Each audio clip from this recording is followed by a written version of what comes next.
Olá, boa tarde. Iniciando mais uma live Proseando, um espaço de diálogo onde nós podemos abordar os mais diversos temas. E na Semana Nacional da Pessoa com Deficiência, eu iniciei uma série de diálogos que a partir deles surgiu o desejo de que esses diálogos fossem continuados. Então, semana passada eu recebi minha amiga Raquel e hoje eu vou receber a Ana Carolina Lemes para conversar com a gente. Boa tarde, Claudinha, da Psicomotricidade Heurística, Augusto, Léo. A Ana já está com a gente, então eu vou chamar ela para ela se apresentar e para que a gente possa começar um diálogo. E a ideia é que seja um diálogo mesmo, que se houver o desejo de vocês, que vocês possam fazer perguntas para a gente ou para a Ana, para que a gente possa ir conversando sobre tanto que nos cercam, né? E que a Ana vai trazer e levantar a bola para a gente. Oi, Oi, Lela, tudo bom? tudo bem? Que honra! Ah, a minha igualmente. A gente se conhece há muito tempo, né? Nossa, muito tempo, muito mesmo. Aham. A Ana era uma menina levada que vivia Ah, fugindo de mim dentro da clínica de fisioterapia da Unisc. A brincadeira sim, dela era fugir sim. de mim. Sim, a gente se conheceu lá na Unisc, né? Eu fazia físio lá. E eu fiquei durante um bom tempo lá fazendo físio, peguei bastante formandos, né? E foi um tempo muito, muito bom. Ah, é tão bom a gente poder ter essas boas memórias. Semana passada ainda passei por uma foto que eu ia te mandar, nós três, eu, tu e o Bruno. Quem? O Bruno que te atendeu um Ah, tempo, sim, eu lembro do projeto querido. do Bruno. Sim, sim, maravilhoso. Pois é. Bom, então, vou me apresentar. Eu ia dizer, então, eu queria que Tá começasse te bom. Meu apresentando. nome é Ana Carolina, eu tenho 19 anos e eu sou natural de Rio Grande, mas eu moro aqui há muito tempo.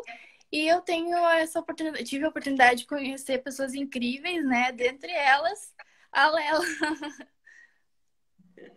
Ai, que maravilha. Então, eu Aumentar assisti, um pouco o volume. tá legal. Agora deu. Eu assisti o teu IGTV Sim, sim. e hoje de manhã, meio-dia, por acaso, eu zapeando ali pelo YouTube, caiu para mim um vídeo da Rita Von Hunt maravilhosa. Sim, maravilhosa, eu conheço também. Eu amo, quem não, né? E Sim. falando justamente de inclusão a partir de algumas coisas que ela viveu, né? E foi muito legal. Eu disse, nossa, justamente hoje me caiu Sim, esse que vídeo. caiu o assunto. Exatamente. Então, a gente, na verdade, a gente pode começar a falar a partir do que tu quiseres falar. Claro. A gente já tinha conversado que esse pode ser um primeiro papo, que podem surgir outros a partir, né, do nosso desejo Sim, e do que as pessoas trouxerem também, se quiserem claro. comentar alguma coisa, né? Tá. E mas a gente tinha pensado como ponto de partida para este diálogo ou para o primeiro diálogo, poder falar das questões da inclusão, né? E daí eu queria Sim. que tu pudesse falar antes disso por que razão eu escolhi ter esta conversa contigo. Tá bom, claro. Bom, então, quando eu era muito pequena, eu tive uma série de convulsões, né? Eu sou epiléptica. Então, aos 9 meses de idade, eu tive essas convulsões que gerou o quadro de paralisia cerebral. E esse quadro ficou do lado esquerdo, né? Eu tive sequelas do lado esquerdo, tanto na mão, perna e braço, né? Com os movimentos limitados. E por isso, então, eu tenho algumas dificuldades no meu cotidiano que, infelizmente, me limitam a fazer certas coisas, né? Tanto por causa da epilepsia e por causa da paralisia cerebral que eu tive, né? Mas não é nada muito disso, não é nada que me apavore.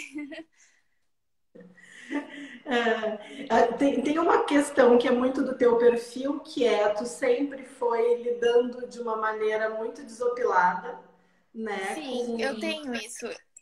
Eu tenho uma forma de lidar com o meu problema muito na esportiva, sabe? Eu acredito que se a gente não lida dessa forma, levando na piada, o processo da aceitação é mais difícil, entende? Então, é melhor a gente tratar isso como algo mais, assim, na esportiva mesmo, na piada. Eu deixo meu namorado, minha mãe fazerem piadas comigo, porque senão isso não vai, eu não vou ter esse processo dentro de mim de aceitação. Eu tenho que encarar como algo natural, entende, Léo? Eu não posso encarar como algo assim muito difícil, muito duro para mim.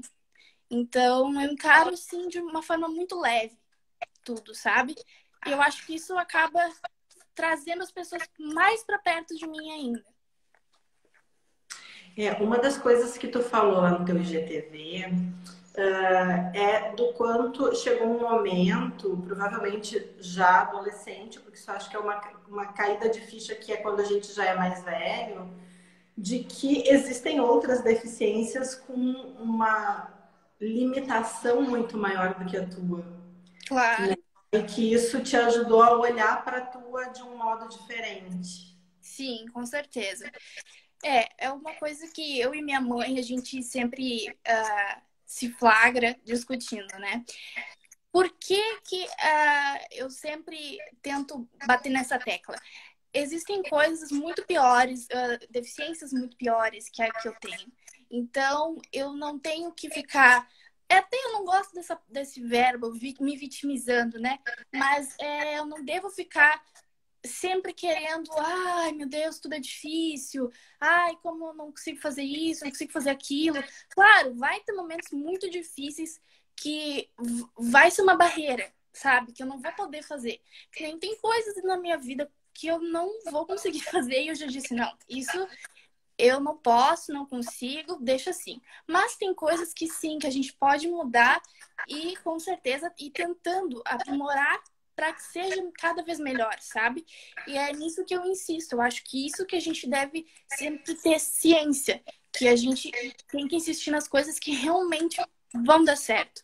Aquelas que tu vê que não consegue realmente fazer, bom, deixa, né? Não tem, coloca assim no armário, na gaveta. Não, porque tem que insistir nas coisas que vão dar certo, sabe? E quando eu digo insistência, é uma, duas, três, quatro, cinco vezes. Se não dá certo, continua. É muito bom. Não, e é algo que, tendo ou não uma deficiência, tem coisas que não é para ti, que não vai rolar, Claro. né? Eu tem coisas que eu gostaria, mas que eu também não me empenhei tanto, então não aprendi, sabe? Sim, Então, assim, não, eu sempre fui autona. Na minha época de escola, eu sempre fui uma das mais altas da turma. Então, tinha aquele estereótipo de que eu tinha que ser uma boa jogadora de vôlei ou de basquete. claro. Gente, eu sempre fui uma péssima jogadora de vôlei ou de basquete. E o pior, eu não sou competitiva. Então me deixa, porque eu não quero competir. Exatamente. Eu acho que esse trabalho, assim, também, agora aproveitando que tu falou da escola, isso é muito importante a gente ter, saber que a escola tem um papel fundamental na vida de uma pessoa com deficiência. Porque é a partir dali que tu vai poder ser vista como na sociedade, né? É a partir dali, principalmente na adolescência, que a gente começa a ver como as pessoas te colocam dentro de um estereótipo, sabe? Eu cheguei assim a sofrer preconceito na escola mesmo, mas assim, a minha escola, a orientadora, a supervisora sempre me trataram tão bem, de maneira tão acolhedora, que eu até relevava isso, sabe? Eu até esquecia que existiam pessoas que pensavam de forma tão ignorante, sabe? Porque esse tipo de pessoa sempre vai existir. Então, o que a gente pode fazer é tolerar, né?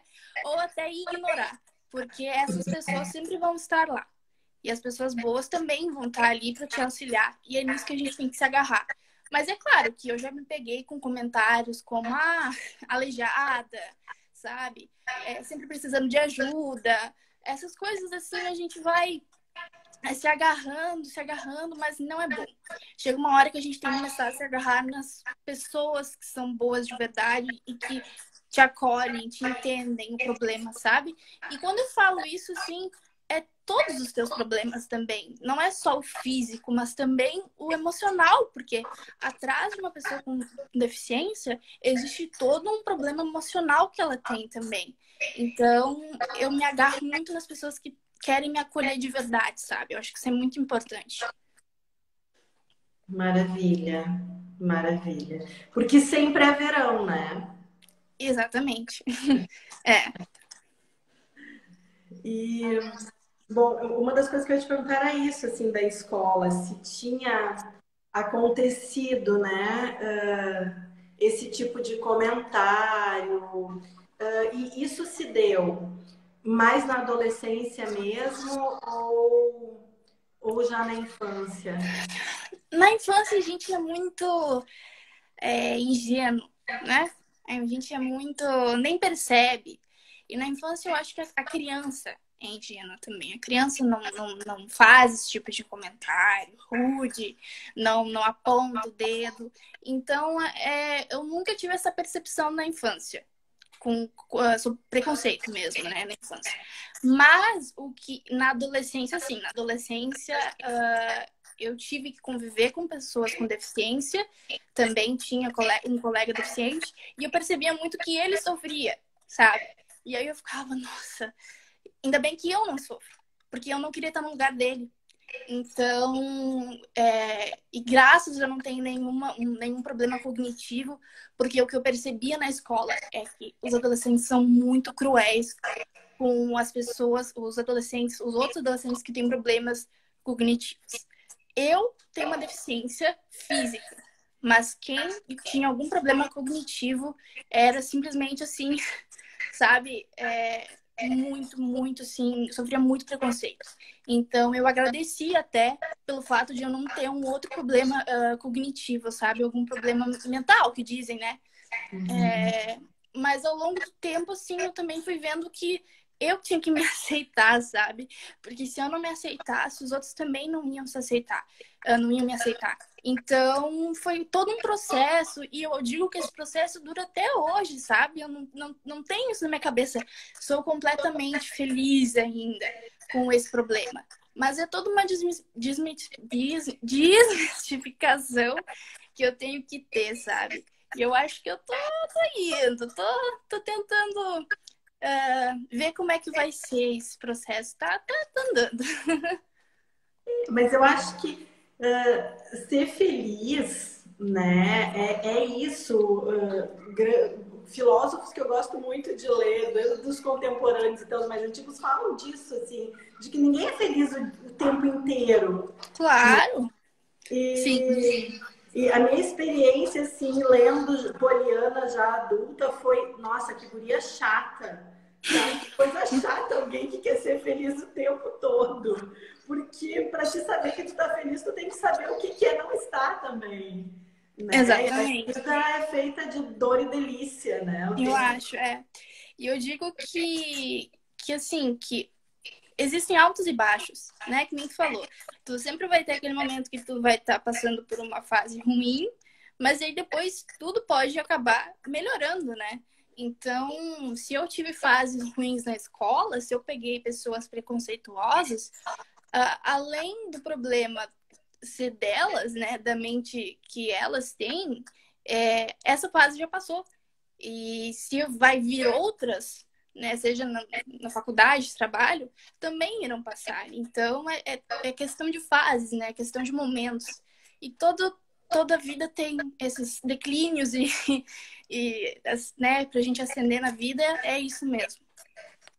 É sempre altos e baixos, né? E às Sim, vezes eu acho que tem a ver com a gente também. Tem dias né? Nós também somos cheios de altos e baixos. Claro, eu Quando tu brinco. tá no baixo e alguém te fala alguma coisa ruim, tu só quer chorar. Quando tu tá no Exatamente. Eu alto, brinco tu com a quer minha mãe. de mandar longe, né? Eu brinco com a minha mãe que eu meio que me auto-saboto, sabe? Tem vezes que eu tô muito bem e aí, nossa, ai, que vontade de ficar triste, sabe? Mas, brincadeiras à parte, a gente sabe que são momentos, assim. Então, é aquela coisa.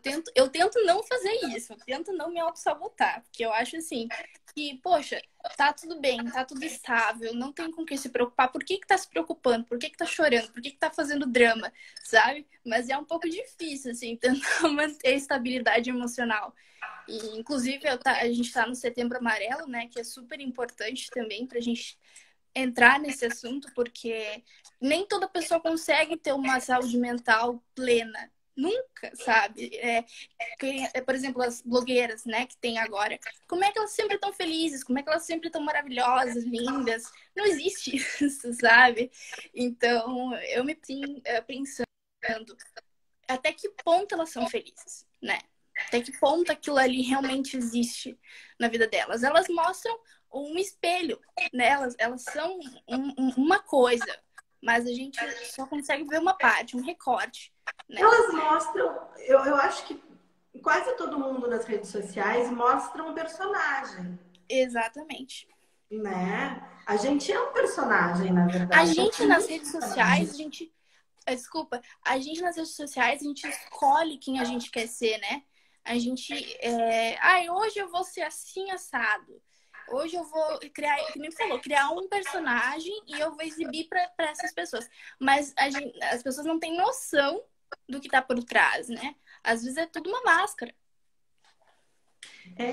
Não, e tanto, tipo, tanto as blogueirinhas, no Instagram eu não vejo tanto isso, mas no Face, agora eu não circulo tanto pelo Face, mas quando eu circulava mais, eu via que tinha pessoas que eram o oposto disso, que precisavam de atenção. E que daí sempre escreviam uma coisa muito péssima e deixavam na nuvem, assim, não diziam, tipo, estou mal porque o meu cachorro morreu. Ponto. Bom, então tá bom, eu entendi, tu tá, não tá legal, porque o cachorro morreu, eu vou lá, vou dizer, fica firme aí, tudo bem. Não, a pessoa escreve uma coisa nebulosa, tipo assim, Uma hoje o dia frase. está cinzento. É, é, Aí todo mundo começa, o que que foi que aconteceu? O que que tá... Gente, né? Eu digo, é, vai fazer terapia. Rede social não é consultório. exatamente. É uma certa carência, né? Que as pessoas sentem, eu acho. Elas buscam atenção para se sentir melhores, para se sentirem acolhidas pelas outras, porque no fundo elas não conseguem não entraram no processo de se aceitar, né? Que é o que eu sempre bato na tecla. Quando a gente se aceita, a gente não precisa ficar buscando a atenção de outras pessoas e para elas quererem saberem por que que eu tô assim, por que que eu tô desse jeito, mal, sabe? Se você tá ruim, tá triste, fica de canto, não fala pra ninguém, ninguém precisa saber, sabe? Ou se tá precisando de ajuda realmente, aí sim, aí você Pede busca. ajuda. Exatamente. Mas assim, não dá pra confundir a carência com a tristeza, com a depressão, né? Porque, claro, as duas estão ligadas, mas elas têm uma diferença, né? A pessoa que tá com, que nem você falou, a pessoa que é carente, ela vai lá e busca a atenção dos outros sobre alguma coisa que aconteceu, para os outros perguntarem o que que aconteceu. A pessoa que tá triste, ela se recolhe, ela fica introspectiva, né? E às vezes ela nem quer que o outro pergunte o que está acontecendo, sabe? Não consegue falar. Então existe uma diferença. É. E tu falou do Setembro Amarelo, né? Eu tenho uma irmã que é psicóloga e ela resiste a falar do Setembro Amarelo. E já pedi para ela fazer uma live comigo. Ela disse, não sei se eu quero falar, mas é porque eu sei como ela pensa. E eu super entendo. Ela diz, a questão não é a prevenção ao suicídio, é a promoção da saúde mental, que tem que ser 12 meses do ano, né? Exatamente. Então, não adianta ter só um grupo de apoio de prevenção ao suicídio, porque se a pessoa não estiver bem, né? Não é estar bem, estar feliz o tempo inteiro. É estar bem e poder Claro. conseguir se conhecer de tal forma que ela sabe, olha, eu não tô legal, eu preciso de ajuda, né? É, E é difícil isso sozinho. Quem não claro. passa por um processo de terapia ou não tem um amparo legal da família, é bem difícil. É bem difícil. É complicado. Existe até o janeiro da saúde mental, né, que chamam. Eu já ouvi falar algumas coisas também, que é parecido com o Setembro Amarelo, mas ele é um pouco assim, tem algumas distinções. Mas assim, esse mês que realmente o janeiro da saúde mental, as pessoas não comentam. As pessoas não falam. Mas, assim, esse Setembro Amarelo parece uma coisa tão, assim, de colocar na rede social só para todo mundo ajudar, assim, só para... É muito midiático, sabe? Eu, na minha opinião, acho muito midiático. Então, quando realmente é um mês que é dedicado à saúde mental, as pessoas não. Nem sei que existe, né? Mas aí o Setembro Amarelo, todo mundo vai lá, tá precisando de ajuda? Poxa, sabe? Eu acho realmente que esse posicionamento que tu falou tá certíssimo, porque as pessoas é muito, muito midiático, é muito só porque tá em todas as redes sociais que é Setembro Amarelo, aí elas vão lá e perguntam pra pessoa se tá tudo bem.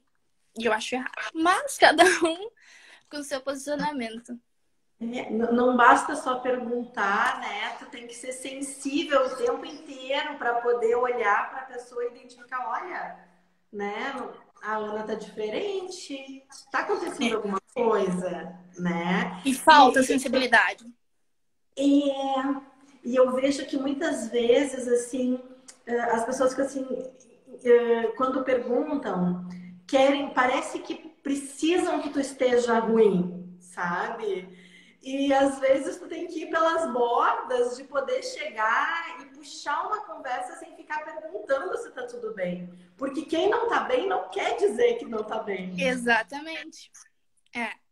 Exatamente o que eu falei, né, antes. A pessoa, ela tende a ficar introspectiva, ela tende a ficar reclusa, ela tende a ficar no quarto, no escuro. Pelo menos é aquilo que a gente conhece, assim, né? Mas cada pessoa, eu penso que cada pessoa que tem depressão reage de uma forma diferente. Então, tem pessoas que vão normalmente a lugares e agem normalmente, só que por dentro elas não estão bem, né? E precisam que alguém pergunte para elas o que está acontecendo, precisam conversar. E também tem pessoas que não querem se tratar, tem pessoas que usam de outras coisas, né? De outros artifícios para esquecer da depressão. Existem várias formas, né? Só que, claro, todas elas precisam de um tratamento adequado. Gente, o tema até não é o Setembro Amarelo, mas como a gente tocou um pouco nisso, eu vou comentar de um filme que eu vi, acho que faz 2 anos. Um filme brasileiro, que se chama Yonlu. Eu não sei se tu já assistiu ou se alguém que tá com a gente já assistiu. Eu saí do cinema, eu fiquei 2 semanas bugada, né? Eu vou ver se eu lembro como é que escreve o nome e eu escrevo ali. Yonlu é uma história real de um menino que é de Porto Alegre. Então, eu fiquei muito impactada porque eu não conhecia ele. A minha irmã, que é mais nova, essa que é psicóloga, ela disse que lembra do caso. É um caso de um menino que cometeu suicídio com 16 anos de idade. Sim. Então, é muito, assim, eles resgataram. Só que esse menino tinha 16 anos, Ana. E ele já tinha escrito... Bom, ele tem um CD que depois lançaram com as composições dele. Ele compunha, ele era multi-instrumentista, ele desenhava. Então, a trilha sonora do filme, tirando uma música, todas as outras são as composições dele. Nossa, impactante. Não é a estrela do Vitor Ramil, que também eu choro toda vez que eu escuto. Então, eu saio do cinema assim.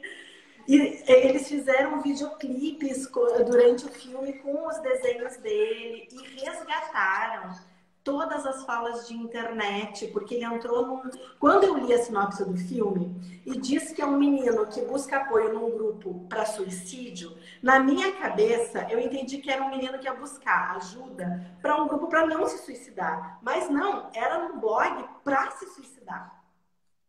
Nossa! Nossa, é tenso. É muito Nossa. irreal. Eles resgataram todos os diálogos do blog. Então, é tão próximo da realidade da gente, de ficar pensando, gente, ele morava do meu lado, ele morava em Porto Alegre, a família é real, eles moram ali ainda. Né? O psicanalista, eu sei quem é o psicanalista. Então, sabe, assim, quando é mais próximo, a gente fica mais... Claro, claro. E é um Não filme, assim, que eu acho que quando nas escolas, para discutir depressão, claro que daí tem que ter uma psicóloga para intermediar, né? Mas é um filme que fala a linguagem do adolescente, né? Sim, tem que ter todo um auxílio por trás quando for mostrar um filme, alguma coisa que envolva esse assunto, porque não é um assunto fácil de ser discutido, né? Em lugar nenhum. Se for parar para discutir isso com a família, não é fácil. Para discutir na escola, muito mais difícil. Discutir a morte natural, não é? Exatamente, Não, e é um assunto que as pessoas têm um pouco de estigma, é tenebroso, né?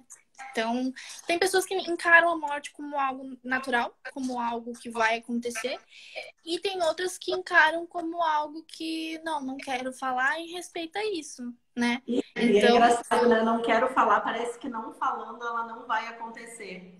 Exato.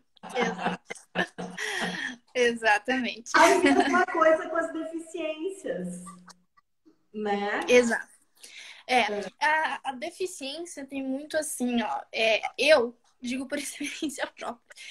Quando pra postar uma foto minha, que apareça a minha mão, que tem problema, Lela do céu, eu demorei muito tempo até eu realmente aceitar que, gente, faz parte do meu corpo. Sabe? Ela não vai simplesmente me abandonar. E desde que eu repensei e comecei a me aceitar, aí não, quer saber? As pessoas têm que saber que eu tenho deficiência. As pessoas não sabiam. Lela, vinha gente me falar assim, ó, nossa, mas nem parece. Eu dizia, mas eu tenho. Sabe? Porque tem que começar a ver que as pessoas têm a deficiência. Não existe isso de, ela não parece, então ela não tem, então ela não, sabe? Não precisa se preocupar. Eu sou, além de eu ter essa deficiência, eu sou epiléptica, então eu tenho que ter o dobro de preocupação, sabe? Com as coisas que eu faço. E, por exemplo, eu tenho restrições. Eu não posso beber, eu não posso com festas, com luzes. Então, assim, é difícil para mim carregar isso, assim. Na época do colégio, tinha certas coisas na educação física que eu não poderia fazer, porque eu tinha restrições que as minhas colegas poderiam fazer tranquilo, sabe? Então, assim, aquilo demorou muito tempo para eu começar a aceitar isso, sabe? Mas, uma hora a gente tem que entrar nesse processo. O que te provoca o quadro convulsivo? Tu falou das luzes, eu imagino que sim. O que te excita demais te provoca o quadro convulsivo? Então, eu fui diagnosticada, né? Eu sou epiléptica e eu não tenho uma causa, sabe? Nunca foi registrado uma causa de acontecer por causa disso. Não, nunca foi registrado. Mas, assim, eu não posso misturar bebida, né? Bebida alcoólica com meus remédios, que são muito fortes. Então, eu tenho que evitar, assim, essas, como eu falei, as luzes de festa, porque elas podem trazer muito... Assim, os neurônios começam a bater um com o outro e sai faísca, né? Então, esses tipos de coisa eu tenho que evitar, sabe? E é uma coisa muito restritiva, assim. O epiléptico tem que ter uma vida muito restritiva. Ele não pode, por exemplo, eu estava até lendo antes um papel ali que dizia do Dr. Cristiano, que é meu médico, que dizia que eu não posso fazer esportes radicais.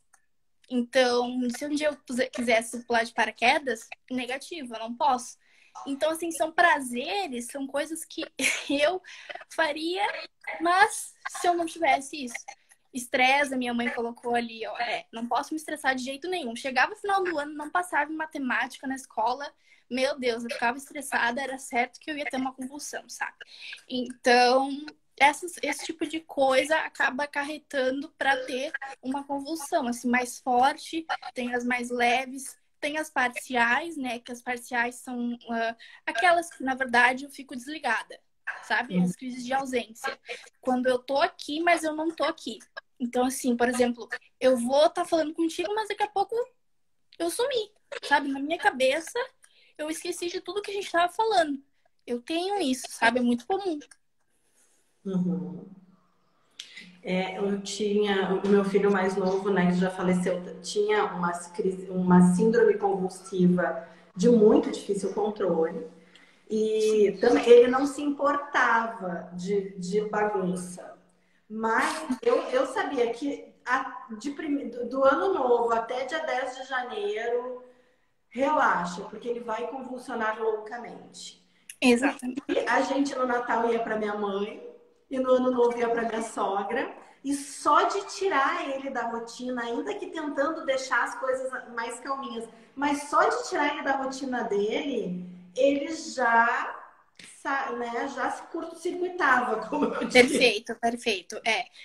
O epiléptico, ele não pode sair da rotina dele a ponto de que chegue um momento que, que nem tu falou, vai ter fogos de artifício, vai ter uma festa diferente, que vai ter muita luz, vai ter agito. Agito demais pode provocar um estresse e pode acarretar numa convulsão, né? Então, eu já tive isso, assim, eu já tive momentos que eu tava num estágio que eu tava, assim, muito atolada de coisas, e aí eu tive uma convulsão e disse, não, daqui em diante eu não faço mais esse estágio, porque vai acabar com a minha saúde mental e também com a minha saúde física se eu continuar com esse estágio cheia de coisas, cheia de trabalhos. E aí eu disse, não quero mais, sabe? Às vezes a gente tem que deixar de lado essas coisas para acabar não se estressando. Sim. E deixa eu te fazer duas perguntas que eu tenho aqui. Uma é, já que a gente entrou no tema da depressão também, Claro. eu gosto que assim, eu tô conversando só com pessoas que eu me sinto muito íntima para poder conversar o que for. Então é muito bom isso. Claro, claro. É uma outra vibe de conversa. Tu já teve algum período que tu se identificou em depressão? Em quê? Em depressão? Sim, sim, eu já fui diagnosticada com depressão e ansiedade, né? E, assim, eu acredito que, em parte, está relacionado um pouco também com a minha deficiência e, na época, ainda mais com o fato de que eu não me aceitava. E, então, eu já fui, sim, diagnosticada com depressão. Foi uma época bem difícil, foi na adolescência, né? Então, sempre na adolescência a gente tem aqueles problemas de puberdade, de se encaixar, né? E é ainda mais difícil quando tem uma deficiência como a minha, né? Que precisava de uma aceitação ainda maior da minha parte e dos outros. Então, sim, eu já fui diagnosticada. Eu também. Já passei. Eu acho que é que nem dizem, é a doença do século, né? Eu tive meu primeiro episódio na faculdade, mas eu não identificava, né? Até que chegou um momento que a minha mãe, que é uma pessoa razoavelmente calma, eu acho que eu tava tão surtada, Ana, tão surtada, que ela chegou com o telefone de uma psicóloga de Porto Alegre, eu estudava em Novo Hamburgo. E ela disse assim, tá aqui o número de uma psicóloga, eu não aguento mais. Enquanto que tu não for na psicóloga, tu não vem mais pra casa, porque eu não sei mais o que fazer. Então, tu imagina o desespero que ela tava de não saber o que fazer. E tu vê, eu não identificava. Eu só entendi o processo que eu tava quando eu saí dele. Eu acho é isso da gente estar no olho do furacão, né? Quando a gente está no olho do furacão, a gente não consegue enxergar o furacão. Não, não. A gente, a gente tá lá, mas é que nem tu disse, a gente fica assim meio zumbi, né? A gente não consegue perceber o que, que realmente está se passando. E foi Exato. naquela. Pode falar. Não, exato, eu disse é isso mesmo. Não, e naquela época que eu tive a depressão, assim, eu tinha épocas que eu ficava realmente muito mal, mas era uma depressão nela que ela não era nem de choro, ela era de revolta. E claro, até pela adolescência, né? Mas, assim, aquela revolta, assim, de brigar com a minha mãe, de, sabe, até sem motivo, assim, sabe? Hoje eu me pego pensando, meu Deus, por que eu fazia isso, né? Mas é que a gente tem isso de ficar revoltada, de, meu Deus, a própria rebeldia da adolescência já causa isso, né? E hoje em dia eu sofro de ansiedade mesmo, assim, sabe? Eu sou muito ansiosa pra tudo, pra live eu tava ansiosa, sabe? Então, assim, tenho um ataque de ansiedade, sabe? Mas eu consigo me controlar. É, viu só? Se tu não tivesse dito, ninguém nem ia saber. E, mas eu acho que é tão bom a gente poder falar disso e eu acho que quando a gente fala disso e alguém que ouve, seja agora ou num outro momento, essa nossa conversa, e se identifica, é uma portinha para dizer, poxa, tá tudo certo. Eu posso É, sentir isso. Porque às vezes a questão é a pessoa achar que aquilo que ela sente, só ela sente. com certeza. A pessoa acha que, meu Deus, eu tô fazendo um drama, eu tô agindo dessa maneira, mas ninguém ao meu redor age dessa maneira também, o que que eu devo fazer, né? Qual que é o meu próximo passo? E aí, às vezes, a pessoa vai piorando, né? E a gente não deve deixar chegar nesse nível, assim. Então, com certeza. E uma outra coisa que eu quero te perguntar é uma coisa que eu perguntei para o Matheus também na live com ele, assim. Que tipo de coisa que aconteceu, seja contigo ou com outra pessoa com deficiência que tu tenha assistido, que tu tem vontade, sabe? Assim, que tu olha a pessoa e tem vontade de dizer, ai, babaca, sabe? Deixa de ser tão imbecil, tu não sabe como fazer isso. Olha, é uma pergunta assim que agora na minha mente não surge nada, mas com certeza já deve ter ocorrido as situações que eu fiquei olhando pra pessoa assim, pensando, mas eu consigo fazer, sabe? Eu consigo lidar com a situação, porque a gente tenta agir de uma forma com que a pessoa, assim, fique menos mal, né? Mas tem vezes que a gente com deficiência consegue fazer, sabe? E a gente tem que ficar assim, ó, esperando a pessoa se dar conta, né? Mas também tem outras coisas que eu sou uma pessoa que, por exemplo, eu odeio ter que pedir ajuda. Mas, assim, por exemplo, para minha mãe, eu peço. Mas, até coitada da minha mãe, agora ela deve estar assistindo assim, ó. Mas eu odeio pedir ajuda para os outros, sabe? Por exemplo, se às vezes eu não consigo. Eu tenho duas coisas que eu não consigo fazer muito bem. Eu não consigo cortar carne. Isso é um grande problema. Aos 19 anos eu já deveria ter aprendido, mas eu não consigo ainda. E atar os tênis eu até consigo, mas eu não consigo fazer com que eles fiquem muito tempo atados, sabe? Então são duas coisas que às vezes eu tenho que pedir pro meu namorado fazer, pra minha mãe fazer. E são coisas que, nossa, eu queria tanto poder fazer, sabe? E me sinto até mal às vezes de não conseguir isso, sabe? Mas eu acho que é só com o tempo que a gente vai aprendendo e também já procurei terapeutas ocupacionais porque elas têm um trabalho assim muito importante, sabe? Elas realmente ensinam, tanto que foi lá que eu aprendi a atar meus tênis. E até hoje, assim, é muito bom poder saber o espaço que elas têm, sabe? O que elas realmente fazem a diferença, né? Não parece, mas elas estão aí. Tu tá falando de amarrar os tênis. E olha o que a Ana é de teimosa, assim, de querer fazer. Isso ela sempre foi desde pequenininha. Ela quer fazer, ela vai fazer. Porque ela falando, eu pensando, eu não tenho um tênis de amarrar. Todos os meus tênis são só de enfiar o pé, já ia resolver desse jeito. Mas eu sou teimosa. Quando eu coloco uma coisa na minha cabeça, assim, uma meta, né? Aí eu tenho que conseguir fazer. Que nem eu disse, tem que tentar 1, 2, 3, 4, 5, 6, 7, 8 pra tentar conseguir. Mas assim, realmente, que nem cortar carne, eu já vi, ai meu Deus do céu, não consigo fazer, já larguei de mão. Ai, eu tenho uma coisa que eu lembro que eu como mãe daí, né? Porque eu acabei conhecendo os dois lados da moeda. Eu sou fisioterapeuta porque eu trabalhei com crianças, adolescentes com paralisia cerebral e me apaixonei. Então, quando eu escolhi ir para fisioterapia, eu já sabia que era com essas pessoas que eu queria trabalhar. Então, é a minha paixão, né? As pessoas difíceis, né, Lela? Só caso difícil. Viu? Eu também sou teimosa. Porque não é fácil trabalhar com essa parte, assim. Lá Te admiro, porque é a fase mais complicada, digamos, mais chatinha, né?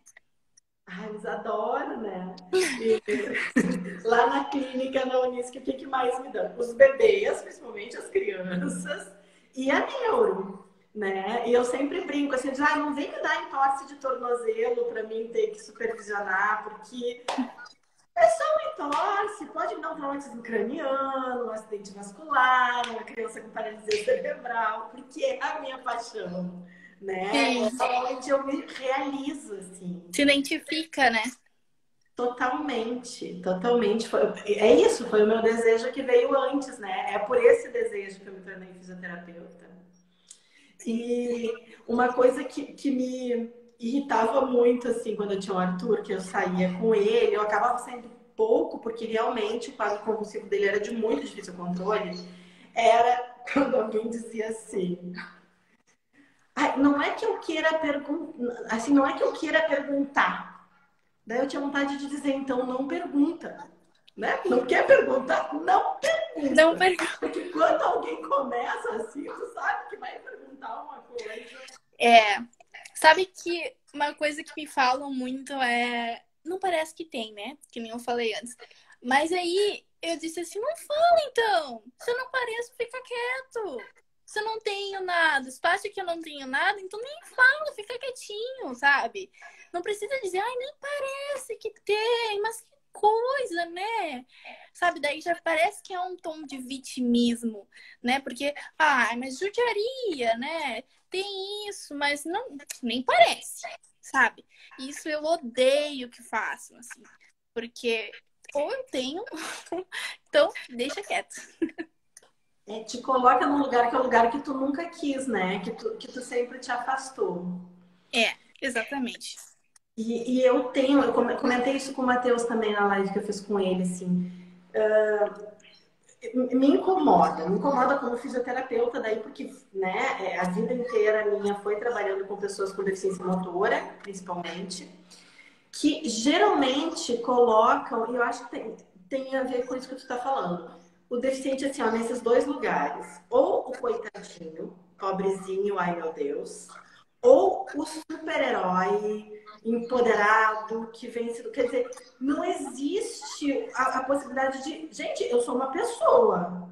Entendeu? Eu tenho uma Exatamente. vida para administrar, eu tenho conta para pagar, eu tenho família para cuidar, eu tenho faculdade para fazer. Eu preciso ser gente. Me olhem como gente, né? Eu não sei, eu não tenho lugar de fala para isso. Mas eu tenho um lugar de quem convive o tempo inteiro com isso, né? Claro, eu acho que o lugar de fala a gente até tem. E tá tendo cada vez mais, assim como tem outras causas, que eu acho que são causas maravilhosas, né? Hoje em dia a gente tem causas contra o racismo, causas, né, da LGBT. Eu acho que o mundo tá cada vez mais florido, assim, nesse sentido de mais aberto, né? E essa causa, eu deixei muito tempo, assim, no escuro que eu era deficiente, sabe?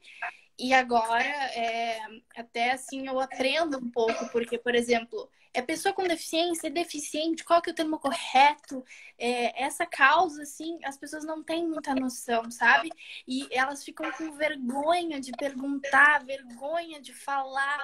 E não tem que ter essa vergonha, sabe? Tem que ser algo muito natural. E é que nem tu falou, ou a gente é coitadinho, ou a gente é visto como coitadinho, ou a gente é visto como, ai meu Deus, uma bênção. Bênção! Gente, não, a gente é normal, sabe?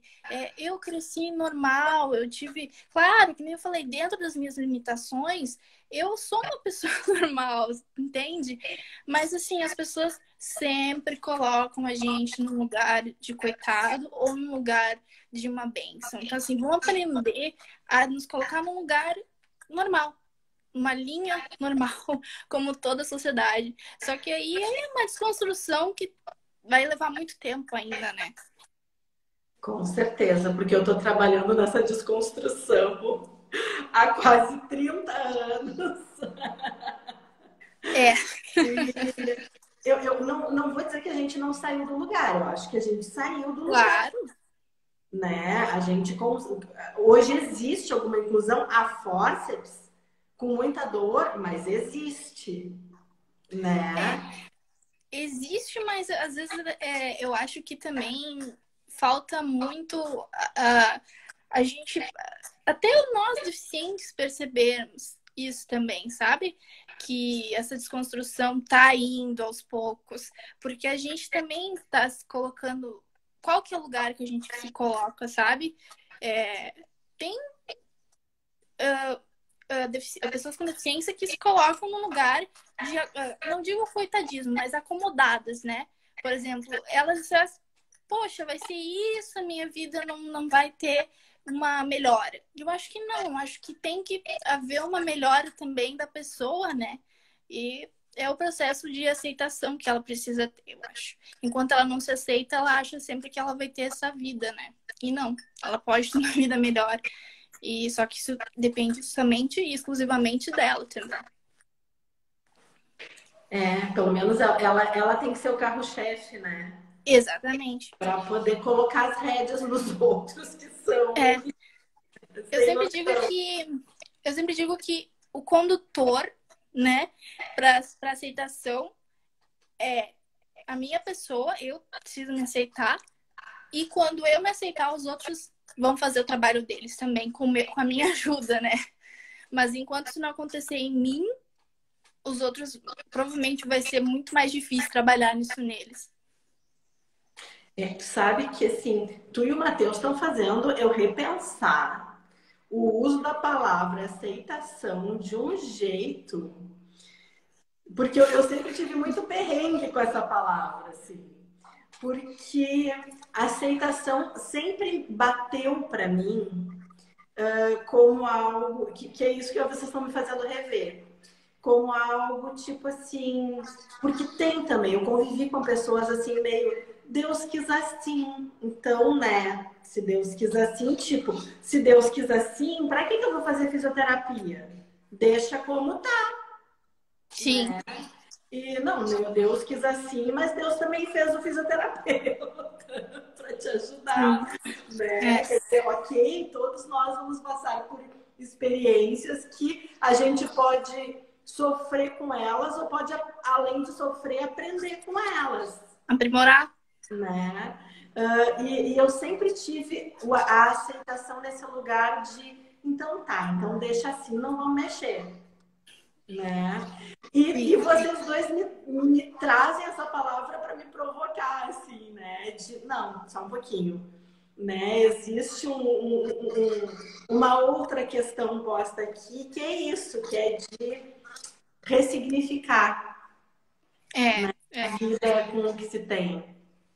Às vezes é mais difícil, assim, para as pessoas que estão de fora, que... Eu com minha mãe, a gente trabalha muito isso, porque eu também demoro a me aceitar, mas ela também precisa me aceitar, assim. E assim como os outros que convivem comigo também têm que saber da minha condição, sabe?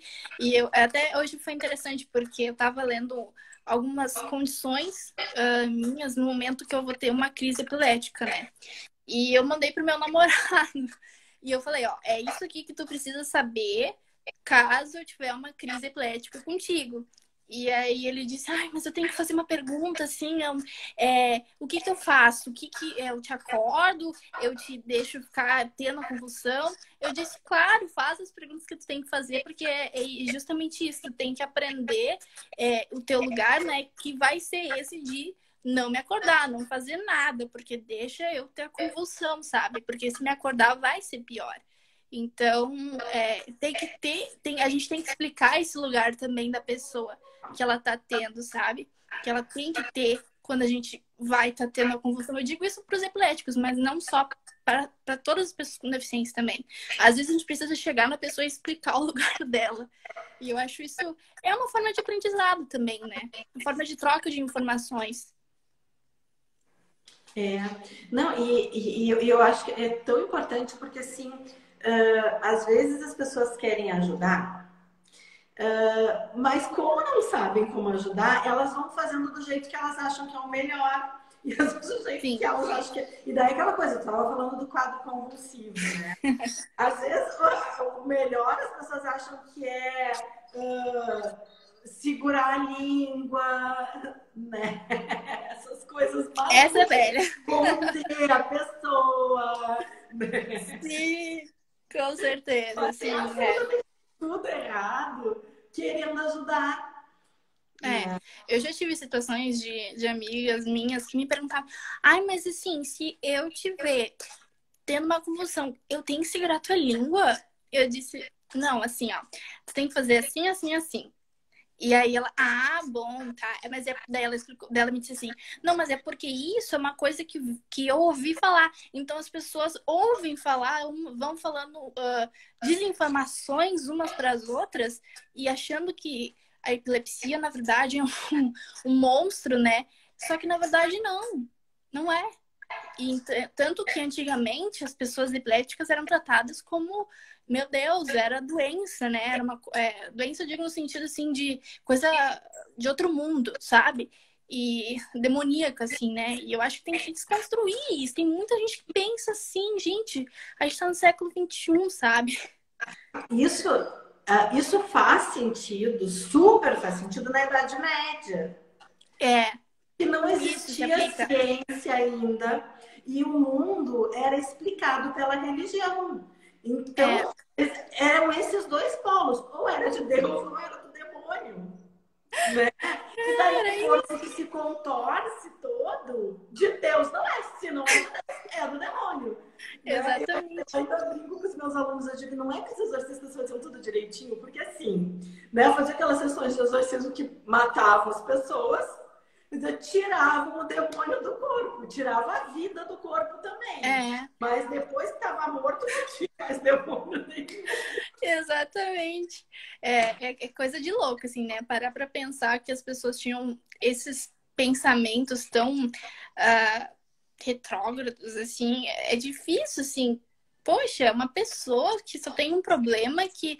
Só que eu acredito também que avançou muito, sabe? Que a gente tá aqui hoje porque tem remédios, tem um tratamento, né? E eu não digo assim que eu não tenho uma vontade de um dia parar de tomar remédio, né? Isso foi até uma coisa que eu discuti com o meu médico, mas é muito arriscado, sabe? A cirurgia do cérebro que eu teria que fazer é uma coisa muito arriscada. Então eu prefiro deixar assim, né? Não quero que fique pior. Não, eu acho que tem que botar muito na balança, né? Os prós e contras. E, claro, com o meu filho a gente chegou a avaliar a possibilidade de neurocirurgia. Mas ele era uma criança que, quando entrava em quadro convulsivo agudo, ele convulsionava de 5 em 5 minutos, ou ele não parava de convulsionar. Exatamente. Uma criança que passa dias que não para de convulsionar, que tem que levar para UTI para tentar sedar, e que o cérebro está tão curto-circuitado que nem ceda, aí realmente tu tem que, né? Que não é o teu caso. Não é o meu caso, exatamente. Eu ia chegar nesse ponto. O doutor Cristiano, ele disse, tem casos muito mais graves que o meu, que sim, é muito positivo a possibilidade de haver uma cirurgia, né? É muito válido ter essa cirurgia, fazer. Mas no meu caso, eu não tenho, assim, como o caso do teu filho. Então, assim, eu não preciso, sabe? Mas a vontade é grande, sabe? Porque tomar remédio todo dia é uma rotina, assim, que é complicado, sabe? Eu acho que diabéticos que têm que tomar remédio todo dia, cardíacos que têm que tomar remédio todo dia, sabem também que enjoa, sabe? Não é fácil. Tem que ali, né, tá controlando no relógio. Não é a É, mesma coisa que tu comer, que bom, tá? Se eu pular uma refeição, eu vou comer depois. Remédio não tem essa, né? Não tem pular uma dose. exatamente. Nossa. Sabe o que tu tava falando e eu pensando assim que as tuas amigas te perguntando isso de segurar a língua. É assustador saber que essa geração, sabe, assim, ainda tem essa informação. Que quando eu falo em aula parece uma coisa meio, mas é mito. Não, as pessoas ainda pensam assim. Pensam ela. Mas eu acho que é mais no sentido que eu falei antes também, porque é uma coisa que passa de geração para geração, sabe?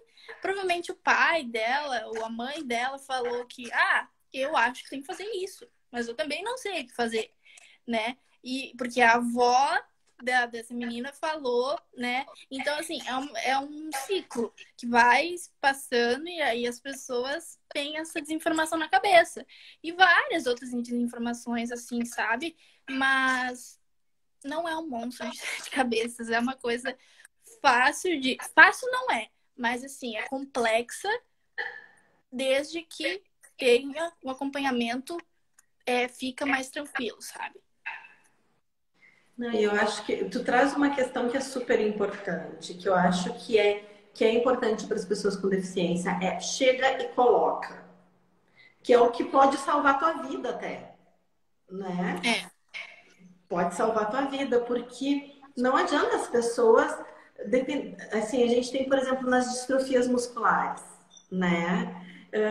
Quando a pessoa precisa de uma emergência hospitalar, tem profissionais de uma emergência que nunca atenderam um paciente com distrofia muscular e a lógica é completamente outra do que precisa, né? Então, ou a pessoa orienta, né? Ou carrega já na carteira de identidade junto às orientações, ou é um risco de vida, porque não sim. vão manejar errado, Sim, né? é interessante. Sempre eu tento, cada pessoa que eu convivo, eu falo que eu sou epiléptica. E eu até tava vendo para mim fazer uma tatuagem que diga que eu sou epiléptica. Então, se eu tiver uma convulsão um dia na rua, estiver andando sozinha, a pessoa já vai saber, tem que ligar pro SAMU, né? Então, eu penso um dia em fazer no pulso, talvez, para as pessoas terem ciência disso. É demais. E outra coisa que eu quis falar é que eu tô com o moletom. Deixa eu ver se eu consigo botar. É do Stitch, né? Eu disse pra minha mãe, tem que falar isso. Eu gosto muito do Stitch porque ele é um ET, um alienígena, né? Que veio do espaço e tem que se adaptar numa sociedade totalmente diferente. E eu considero que é muito a minha personalidade, porque eu sou uma pessoa com deficiência que tem que se adaptar no meio de outras que não têm. Então, é o diferente. Eu adoro ser diferente, eu adoro ser olhada como. É até um pouco excêntrico isso, né? Mas, assim, eu adoro ser olhado como uma pessoa que ninguém é normal, sabe? E eu adoro esse personagem porque é justamente isso, seja diferente, seja esquisito, entende? Eu acho que tá super na moda hoje em dia ser esquisito. Muito bom! Vai ser o título dessa live, Ser Esquisita Normal. Ana, a gente tem 1 minuto, já me deu contagem regressiva.